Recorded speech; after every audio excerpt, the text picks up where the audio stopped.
இந்த நிகழ்வை ஏற்பாடு செய்திருக்கக்கூடிய தமிழ் ஸ்டுடியோ, தம்மம் சிந்தனையாளர் பேரவை அமைப்புகளுக்கும் மேடையிலே அமர்ந்திருக்கக்கூடிய தோழர்கள் அனைவருக்கும் என்னுடைய வணக்கத்தை தெரிவித்துக் கொள்கிறேன். நேரம் கருதி நானும் எல்லா பேரையும் விரைவாக சொல்லுறேன். தலைவர் திருமா தொட்டிருக்கக்கூடிய புள்ளி என்பது ஒரு சாதாரணமான ஒரு இடம் அல்ல. 1925 தொடங்கின RSS 2025 இந்தியாவை ஒரு இந்து ராஷ்டிரமாக ஆக்கிவிட வேண்டும் என்கிற ஒரு கனவில், ஒரு தெம்பில், ஒரு திமிரில், ஒரு தெனாவட்டில் நடந்து கொண்டிருக்கும் பொழுது அவர்களுடைய அந்த அடிமடியிலே கை வைக்கக்கூடிய ஒரு செயல்பாடுதான் மனுஸ்மிருதியை ஒரு அரசியல் விவாதமாக மாற்றுவது. முன்பு பேசுற தோழர் சொன்னார், பலவீனமான கண்ணியில கை வைங்க, அங்கே புரட்சி வெடிக்கும் என்று லெனின் சொன்னதை சுட்டிக்காட்டி பேசினார். மனுஸ்மிருதி பலவீனமான கண்ணி, இன்னொரு பக்கம் பலமான ஒரு கண்ணி, ரெண்டுமாக இருக்கு. ஒரு தேர்தல் அரசியலில் ஈடுபடக்கூடிய கட்சிக்கு இருக்கக்கூடிய உண்மையிலேயே இருக்கக்கூடிய எல்லைகள் என்று நாம் எதை சொன்னாலும் அந்த எல்லைகளை பல சமயம் தாண்டி நின்று முடிவுகளை எடுப்பது என்பது ஒரு சாதாரண தலைவரின் வேலையல்ல. ஒரு வரலாற்று சிறப்புமிக்க தலைவனால் தான் முடியும். அதை மீண்டும் மீண்டும் செய்து கொண்டிருப்பவர் தலைவர் திருமாவளவன். எனவேதான் அந்த கட்சியில நான் உறுப்பினரா இல்லையா என்பதெல்லாம் முக்கியம் கிடையாது. மற்றவர்கள் அப்படி இருக்கிறார்களா என்பதும் முக்கியம் கிடையாது. மிக முக்கியமான தருணத்தில் அவரோடு சேர்ந்து நிற்பதற்கான காரணம் அந்த வரலாற்று வேலையை அவர் செய்வதுதான். இது ரொம்ப முக்கியமான விஷயம். இன்னும் சொல்ல போனா மதவாதிகளுடைய மொழியை சொல்ல போனால் திருமாவளவன் எடுத்திருப்பது பிரம்மாஸ்திரம், சாதாரண ஒரு அர்த்தம் கிடையாது. ஏன் அண்ணல் அம்பேத்கர் மனுஸ்மிருதியை கொளுத்தினார்? ஏன் தந்தை பெரியார் உட்பட திராவிட இயக்கத்தின் தலைவர்கள் மனுஸ்மிருதியையோ அல்லது ராமாயணம் மகாபாரதத்தையோ தர்ம சாஸ்திரங்கள் என்று சொல்லக்கூடிய அந்த நூல்களில் ஏன் கேள்வி கேட்டார்கள்? ஒரு 70 ஆண்டுகளுக்கு முன்பு 80 ஆண்டுகளுக்கு முன்பு தமிழ்நாட்டிலே ராமாயணம் ஏன் மேடையை வைத்து விவாதிக்கப்பட்டது? ராவணனின் கதை ஏன் மீண்டும் சொல்லப்பட்டது? இதையெல்லாம் நாம் யோசித்து பார்க்க வேண்டும். ராமாயணத்தின் உண்மை பொருள் என்ன என்பதை ஏன் தந்தை பெரியார் ஆராய்ச்சி செய்து நூலாக வெளியிட்டார்? இன்னைக்கு கமல் கேட்கிறார், இன்னைக்கு மனுஸ்மிருதி எல்லாம் ஒண்ணு இல்லை, இருக்காங்க அப்படின்னு. அதை நாங்க என்ன சொல்றோம்? மனுஸ்மிருதி ஆட்சி இருக்கிறதா இல்லையா அப்படிங்கிறது.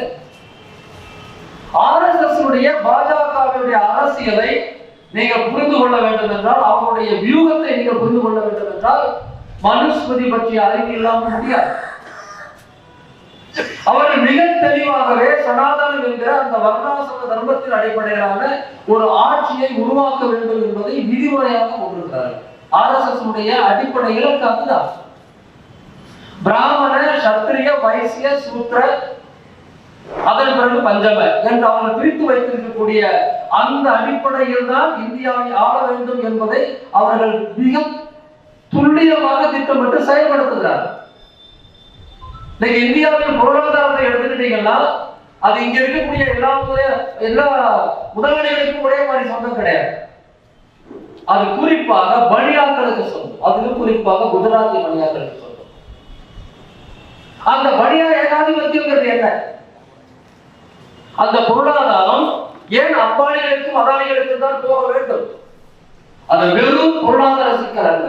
அது ஒரு பனியா என்கிற அந்த வர்ணத்தின் கையில் தான் இருக்க வேண்டும் என்கிற அந்த ஏற்கனவே இருக்கிற சிந்தனையை பலப்படுத்தக்கூடிய ஒரு செயல்பாடு. அது மனிதர்க சிந்தனை தான். நாட்டினுடைய அனைத்து அதிகாரமும், அறிவு சார்ந்த அதிகாரம், நிர்வாகம் சார்ந்த அதிகாரம் உட்பட அனைத்து அதிகாரங்களும் பார்ப்பனர்கள் கையில் தான் இருக்க வேண்டும் என்பது மனுஸ்மிருதியினுடைய சிந்தனை தான். இந்த நாட்டினுடைய அரசியல் தலைமைகளில் மட்டும் பெரும்பாலும் சத்திரியர்களையும் வேற வழியில்லாத இடங்களிலே சூத்திரர்களையும் வைத்துக் கொள்ளலாம் என்கிற அந்த மனநிலை, அதுவும் மனுஸ்மிருதி வழிபட்ட மனநிலை தான். இன்னைக்கு உத்தரப்பிரதேசம் தான் அதற்கு முழுமையான சாட்சி. உத்தரப்பிரதேசத்தின் முதலமைச்சராக இருக்கக்கூடிய யோகி ஆதித்யநாத் ஒரு சத்திரியர் தாக்கூர். ராஜஸ்தானில் நீண்ட காலமாக பாஜகவினுடைய முதல்வர்கள் பெரும்பாலும் சத்திரியர். தெற்கே நமக்கு வர்ண சமூகம் கிடையாது. இன்னும் சொல்ல போனா நம்மை அவர்கள் சூத்திரர்கள் என்று சொல்கிறார்கள் அல்லது பஞ்சமர் என்று சொல்கிறார்கள் ஒழிய தெற்கே குறிப்பாக தமிழ்நாட்டில் வர்ண சமூகம் கிடையாது. அவர்கள் தான் அப்படி சொல்கிறார்கள். அதனால்தான் சூத்திரன் என்று சொன்னால் ஆத்திரம் கொண்டாடி பெரியார் சொன்னார். நமக்கு கிடையாது. நாம் இங்க பார்ப்பனர்கள் இருக்கிறார்கள், மற்றவர்கள் பார்ப்பனர் அல்லாதவர்களாக இருக்கிறாங்க. அந்த வரலாற்று உண்மையை கூட என்னவென்றால் வர்ண சமூகமாக இல்லாத ஒரு சமூகம், அது சாதிய சமூகம் தான். ஆனா வர்ண சமூகம் கிடையாது. நிறைய வித்தியாசம் இருக்கிறது. இந்த வர்ண சமூகம் இல்லாத சமூகத்தில் அவர்கள் சில வர்ணங்களை உருவாக்குவாங்க. அது அவங்களுடைய திட்டம் செய்து கொண்டிருக்கிறார்கள். ஆனா வட இந்தியாவில் பாத்தீங்கன்னா அந்த வர்ணாசிரம அடிப்படையிலான அந்த திட்டமிடலை அரசியல் ரீதியாக தொடர்ச்சியாக செய்து கொண்டிருக்கிறார்கள். எங்க போய் நீங்க பாப்பீங்க? ஆக அம்பேத்கரோ தந்தை பெரியாரோ மற்ற தலைவர்களோ இந்த வேதங்களை, இதிகாசங்களை, தர்மசாஸ்திரங்கள் சொல்லப்பட்ட இந்த மனுஸ்மிருதி போன்ற நூல்களை ஏன் கொடுத்தினார்கள், கிழித்திருந்தார்கள் என்று சொன்னால் இந்தியாவினுடைய கட்டமைப்பாக அவர்கள் அதைத்தான் முன்வைக்கிறார்கள். பாஜகவுக்கு RSSக்கு நிறைய ஐடியாலஜி அல்லது இலக்குகள் இருக்கிற மாதிரி அதனுடைய பிரிவான பாரதிய ஜனதா கட்சிக்கு சில உடனடி இலக்குகள் இருக்கிறது. அது பார்க்கணும். நாம இந்த அயோத்தியில ராமர் கோயில் கட்டுறது, காஷ்மீருடைய சிறப்பு அந்தஸ்தை ரத்து செய்வது, அவர்கள் அதிகமா பேசக்கூடிய இன்னொரு விஷயம் பொது சிவில் சட்டம். அடுத்த தலைமுறைதான் அவங்க பேசுகிறாங்க. இந்த பொது சிவில் சட்டங்கிறது வெளியே பார்த்தா பொதுவாக தெரியும். அது கூட என்னன்னு சொன்னா மனுஸ்மிருதியோடைய வெர்ஷன் 2.0 நேரடியாக மனுதர்மத்தில் இருக்கக்கூடிய விஷயங்களை அவர்களால் அமல்படுத்த முடியாது. பார்ப்பன சமூகத்தை சேர்ந்த பெண்கள் கூட எதிர்க்க மாட்டாங்க. இந்தியாவில் நேரடியாக மனுஸ்மிருதியை அவங்க இனிமே அமல்படுத்தவே முடியாது.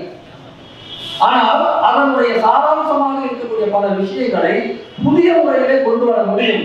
அதை கொண்டு வரணும்னு சொன்னா ஒரு பொது சிவில் சட்டம் வேண்டும். சாதாரணமான விஷயம் கிடையாது. எப்ப பேசினாலும் முஸ்லிமுக்கு ஒரு சட்டம், கிறிஸ்டியனுக்கு ஒரு சட்டம், இந்துக்கு ஒரு சட்டம் இருக்கலாமா? இது நம்ம கிட்ட சொல்லுவாங்க மதச்சார்பற்ற நாடுன்னு சொல்றீங்க. அப்புறம் ஒவ்வொரு மதத்துக்கு மட்டும் ஒரு சிவில் சட்டம் இருக்கலாமா? இந்துலா முஸ்லீம் லாலாம் இருக்கலாமா என்று கேட்பாங்க. இங்க இருக்கிற அத்தனை மக்களுக்குமே ஆமா சொல்லி கரெக்டாங்க. இந்தியாவுக்கு தான் ஒரே சட்டம்னா அது எப்படி சிவில் சட்டம் மட்டும் மதத்துக்கு ஏற்ற மாதிரி இருக்க முடியும்? ஆனால் அவர்கள் சொல்லக்கூடிய அந்த பொது சிவில் சட்டம் என்பது ஒன்றும் கிடையாது. நவீனப்படுத்தப்பட்ட அந்த மனுஸ்மிருதியில் அதுக்கு ஒரிஜினலா வச்சிருக்கிற பேரு மாணவ தர்ம சாஸ்திரம். மனித மாணவன மனித குல தர்ம சாஸ்திரங்கள் தான் இந்த புத்தகத்துக்கு அவங்க வச்சிருக்கக்கூடிய தொகுப்பு.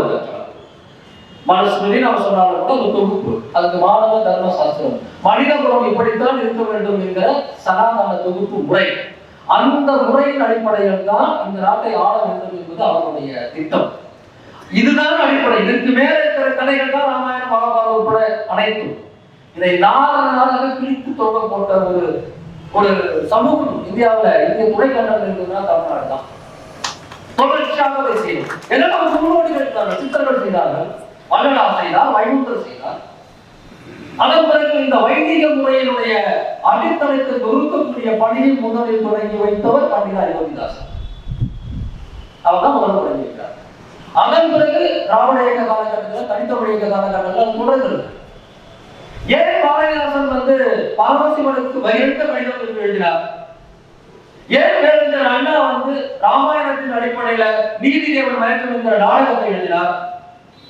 அவர் உலகத்தில் எந்த கடவுளையும் விடல. கிரேக்க கடவுளை பற்றி அண்ணா எழுதிய மாஜிக் கடவுள் என்ற புத்தகம் ரொம்ப பிரசித்தம். பற்றி பாவனைக்கு அதே போல இந்த பக்கம் தமிழர்களாக இருந்த ராபி சேதுப்பிள்ளை, அப்புறம் சோமசுந்தர பாரதியார் போன்றவர்களோடு சேர்ந்து தீ பரவட்டும் என்ற அந்த புகழ்பெற்ற நூல்ல இருக்கக்கூடிய அந்த வாதங்களை நீங்க பார்க்கணும். ராமாயணத்தை கொடுத்தலாமா வேண்டாமா என்று வெளிப்படையாக மக்கள் மத்தியில ஒரு பக்கம் அண்ணாவும் அந்த பக்கம் ராபி சேதுப்பிள்ளையும் அந்த உரையாடல் நடத்தியதை, வாதம் செய்ததை தமிழ் சமூகம் பார்த்திருக்கிறது. மரியாதையாக தான் ரெண்டு பேரும் வாதம் செஞ்சாங்க. யாருக்கையும் தனிப்பட்ட கோபம் கிடையாது. இப்படி மகாபாரதத்தை, ராமாயணத்தை, பெரிய புராணத்தை பல்வேறு விதங்கள்ல உடைத்து, அல்லது நவீன வார்த்தைகளை சொல்ல போனா டீகன்ஸ்ட்ரக்ட் பண்ணி கட்டுரைத்து எழுதப்பட்ட இலக்கியங்கள் ஏன் இதுதான் மிக முக்கியமாக இருந்தது. ராவணனுக்கு எதிராக ராவணன் ஏன் கதாநாயகனாக ஆக்கப்பட்டான்? ஏன் குழந்தை ராவண காவியம் எழுதினார்? இந்த தாக்கம் எந்த அளவுக்கு இருந்ததுன்னா தமிழ்நாட்டில் இருக்கக்கூடிய சமயவாதிகளை கூட புறக்கணிக்க முடியாத அளவுக்கு இந்த தாக்கம் இருந்தது 60-70 வருஷத்துக்கு முன்னாடி வரைய. ஆக இந்த புராணங்களை, இதிகாசங்களை, மனிதர்கள் போன்ற விஷயங்களை இவர்கள் ஏன் பிடித்து எதிர்த்தார்கள் என்று சொன்னால் ஏதோ உங்களுக்கு பொழுதுபோகாம இல்லை. இந்த நாட்டில் ஒரு மாற்றம் வர வேண்டும் என்று சொன்னால் இந்த அடித்தளத்தை தகர்த்து நொறுக்காமல் அது சாத்தியமே கிடையாது என்பதை அண்ணல் அம்பேத்கரும், தந்தை பெரியாரும், பேரறிஞர் அண்ணாவும், பாரதிதாசனும், புலவர் குழந்தையும் அத்தனை அறிஞர்களும் நமக்கு முன்னாடி எழுதியிருக்கிறார்கள். அது இடையிலே நின்று போயிருக்கிறது. நாமே மக்களின் மனதை, இந்துக்களின் மனதை புண்படுத்தி விடக் கூடாது என்பதற்காக செய்த சமரசங்கள் நிறைய. அதுதான் இப்போ மேலாக வந்து நாம் இருப்பாய் உண்மையாக செய்திருக்கிறோம், தவிர்க்க முடியாமல் செய்திருக்கிறோம். நான் அதை ஒத்துக்கொள்ள வேண்டும். அது முழுக்க தவறு என்று கூட சொல்ல மாட்டேன். ஆனால் ஒரு மரபு அறுபட்டு போயிருக்கிறது. அந்த மரபை மீட்டெடுக்கக்கூடிய தோழர் பெருமாவர்களுக்கு வாழ்த்து தெரிவிக்கிறது.